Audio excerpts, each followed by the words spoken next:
नमस्कार दोस्तों, मैं चंद्रशेखर स्वागत करता हूं अपने इस YouTube चैनल पर। दोस्तों, आज समास के बारे में हम चर्चा करने वाले हैं।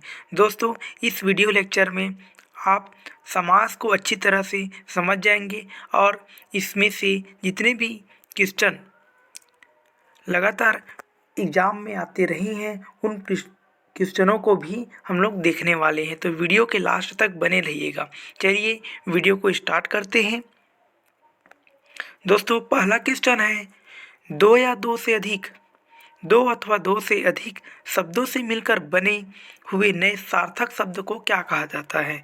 ए संधि, बी समास, सी अव्यय और डी छंद। दोस्तों, दो या दो से अधिक शब्दों से मिलकर बना एक अगर नया शब्द बनता है तो उसको समास कहा जाता है।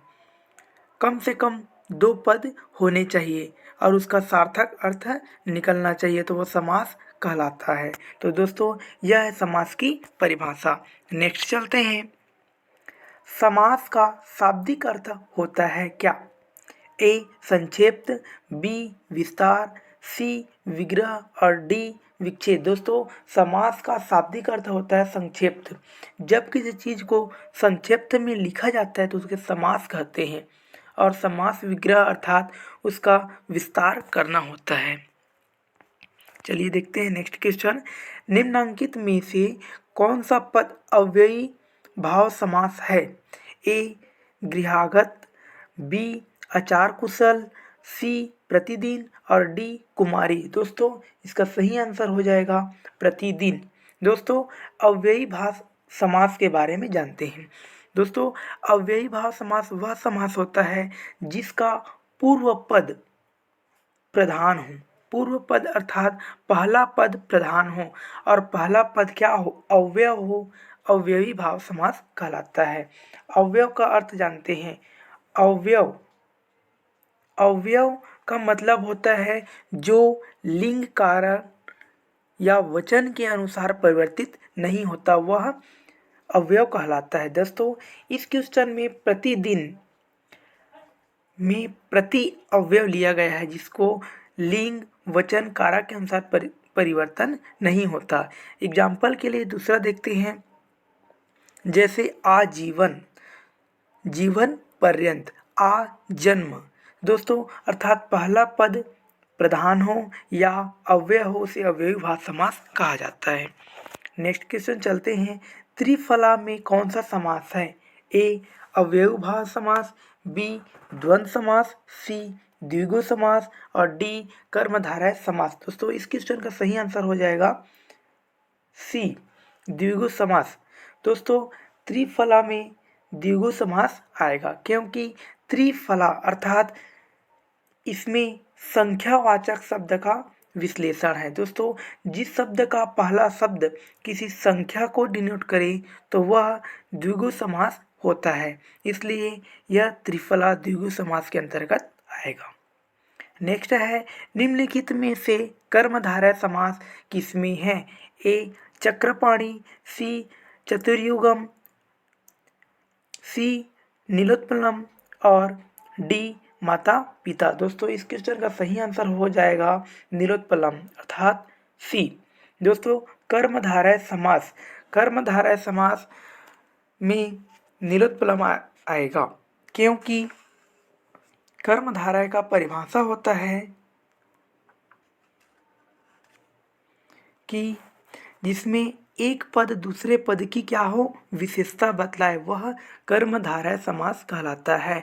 अर्थात पहला पद विशेषण हो और दूसरा पद विशेष्य होता है। जैसे नील कमल, तो नीला है कमल, नील नीला है जो कमल अर्थात नील कमल। दोस्तों, इसी प्रकार नीलकंठ, नील है जो कंठ अर्थात पहला पद विशेषण और दूसरा पद विशेष्य हो अर्थात पहला पद दूसरे पद की विशेषता बतलाए, वह कर्मधारय समास के अंतर्गत आता है। नेक्स्ट है, जिस समास के दोनों पद अप्रधान होते हैं वह कौन सा समास होता है? ए द्वंद्व समास, बी द्विगु समास, सी तत्पुरुष समास और डी बहुव्रीहि समास। दोस्तों इस क्वेश्चन का सही आंसर हो जाएगा डी, बहुव्रीहि समास। जिस पद में दोनों पद अप्रधान हो, मतलब दोनों पद की प्रधानता न हो, बराबर की दृष्टि से कह सकते हैं, या इसका आंसर ले सकते हैं ए प्लस बी बराबर सी, अर्थात कोई दो पद मिल करके एक तीसरे पद का निर्माण करे या तीसरे पद को इंगित करे, वह बहुव्रीहि समास कहलाता है। दोस्तों इसका एग्जाम्पल नेक्स्ट क्वेश्चन के माध्यम से हम देखने वाले हैं। निम्नलिखित में से कौन सा समास है जितेंद्रिय में कौन सा समास है? ए द्वंद्व समास, बी बहुव्रीहि समास, सी तत्पुरुष समास और डी कर्मधारय समास। दोस्तों इस क्वेश्चन का सही आंसर हो जाएगा बी, बहुव्रीहि समास। जितेंद्रिय अर्थात इंद्रियों को जीतने वाला कौन सा है? जितेंद्रिय, बहुव्रीहि समास। नेक्स्ट है हमारा देवासुर में कौन सा समास है? ए बहुव्रीहि, बी कर्मधारय, सी तत्पुरुष और डी द्वंद्व समास। दोस्तों इसका सही आंसर हो जाएगा द्वंद्व समास। देवासुर अर्थात देव असुर, द्वंद्व समास। और द्वंद्व समास होता है जो दोनों पद क्या हो? प्रधान हो, या दोनों पद इक्वल हो, तो वह द्वंद्व समास की श्रेणी में आता है। नेक्स्ट क्वेश्चन है हमारा देशांतर में कौन सा समास है? ए बहुव्रीहि, बी द्विगु, सी तत्पुरुष और डी कर्मधारय। अर्थात इस क्वेश्चन का सही आंसर हो जाएगा सी, तत्पुरुष समास। तत्पुरुष समास देशांतर। दोस्तों तत्पुरुष समास जब उत्तर पद प्रधान हो तो वह तत्पुरुष समास कहलाता है, तो देशांतर तत्पुरुष समास के अंतर्गत आ जाएगा।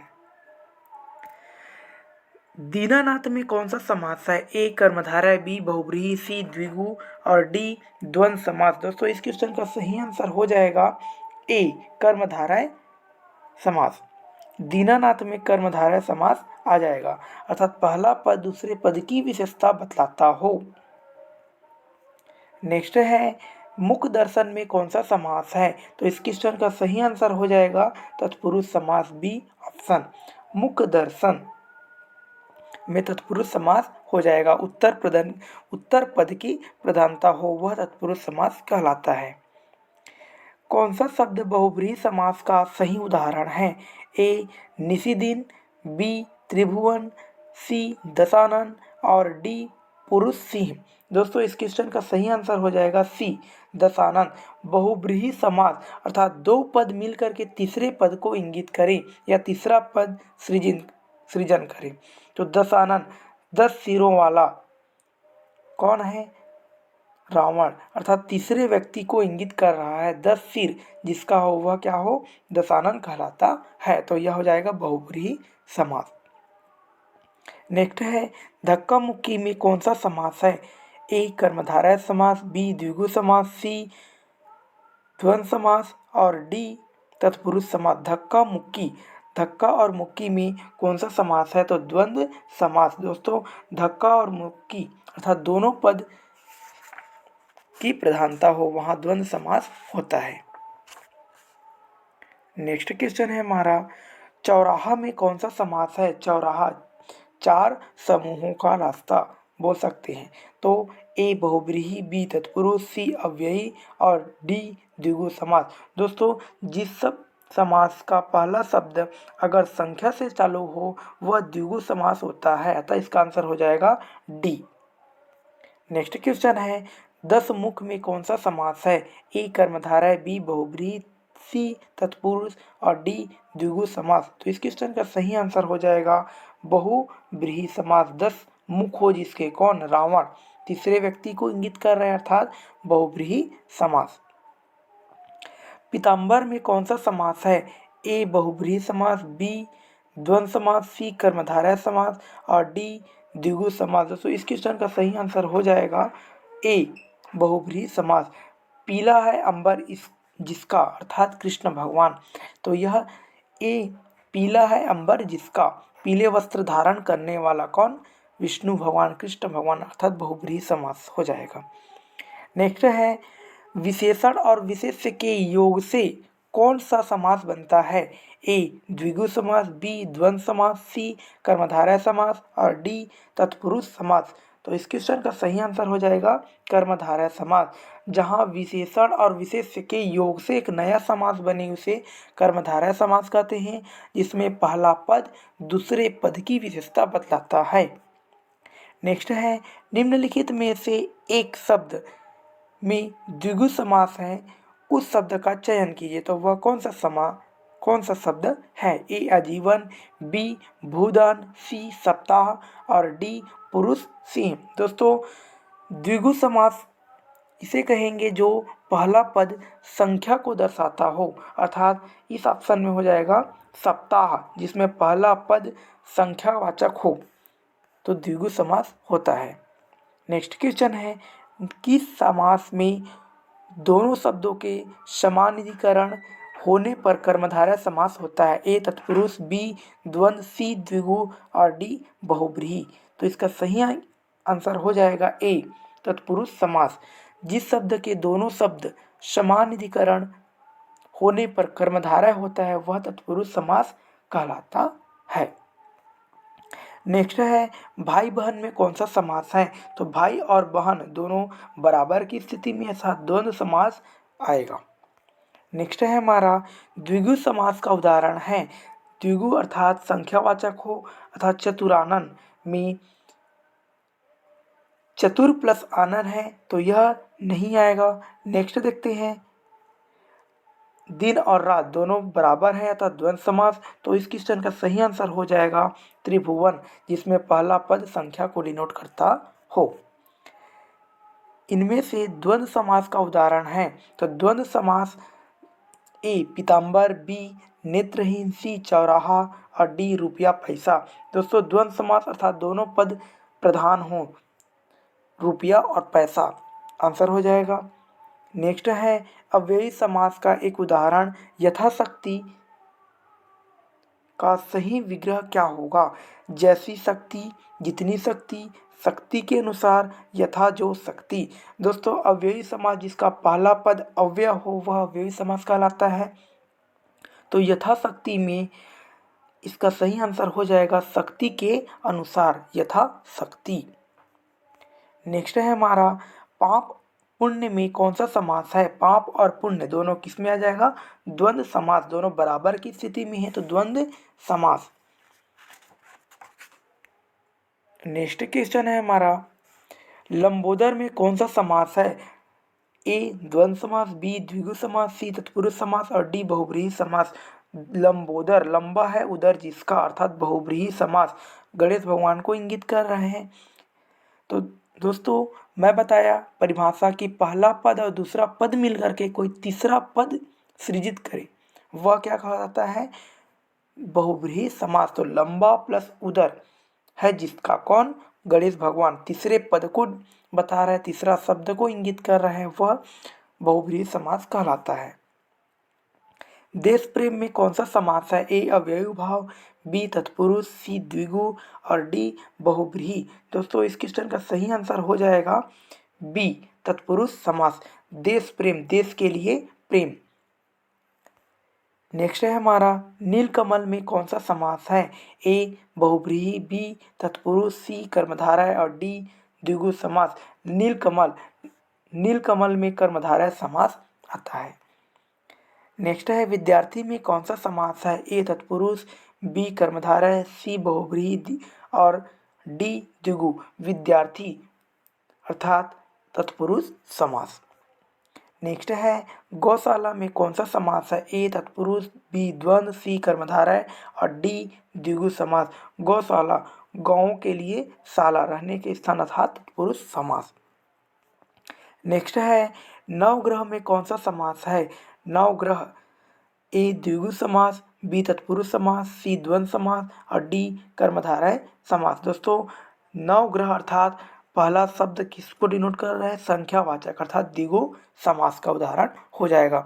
दोस्तों, आज हमने समास से संबंधित 30 MCQs किए हैं। दोस्तों, आने वाले लेक्चर में हम और ऐसी ही नए वीडियो लेकर आएंगे जो आपके लिए हेल्पफुल होगा। इसलिए हमारे इस चैनल से जुड़े रहिएगा और इस चैनल की जितने भी वीडियो हैं उसको आप ज़्यादा से ज़्यादा शेयर ज़रूर कीजिएगा। दोस्तों, आज हमने जाना कि समास क्या होता है, अर्थात दो या दो से अधिक पद मिल करके एक सार्थक शब्द का निर्माण करे, वह क्या कहलाता है?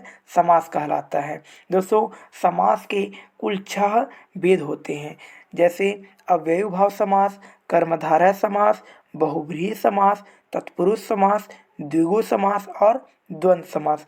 दोस्तों, समास के मुख्यतः कितने भेद होते हैं? 6 भेद होते हैं। और अगर पदों की प्रधानता के अनुसार बोला जाए तो 4 भेद होते हैं। दोस्तों, अव्ययी भाव समास, तत्पुरुष समास, द्वंद्व समास और बहुव्रीहि समास। और इसमें तत्पुरुष समास के अंतर्गत कर्मधारय और द्विगु को भी शामिल कर लिया जाता है।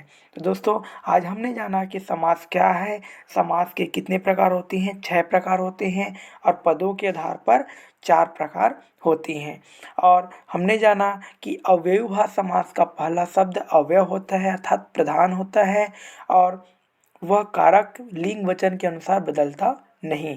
और हमने जाना कि द्विगु समास में पहला पद संख्यावाचक होता है और द्वंद्व समास में दोनों शब्द बराबर रहते हैं। और कर्मधारय समास में पहला पद दूसरे पद की विशेषता बतलाता है। और बहुव्रीहि समास में पहला पद और दूसरा पद मिलाकर के तीसरे पद का निर्माण करते हैं या तीसरे पद को संकेत करते हैं, वह बहुव्रीहि समास कहलाता है। तो आज हमने समास से संबंधित MCQs किए और समास को समझा है। दोस्तों, आपको यह वीडियो अगर हेल्पफुल लगा होगा तो आप इस चैनल में जुड़े रहिए और इसको ज़्यादा से ज़्यादा शेयर कीजिए। धन्यवाद।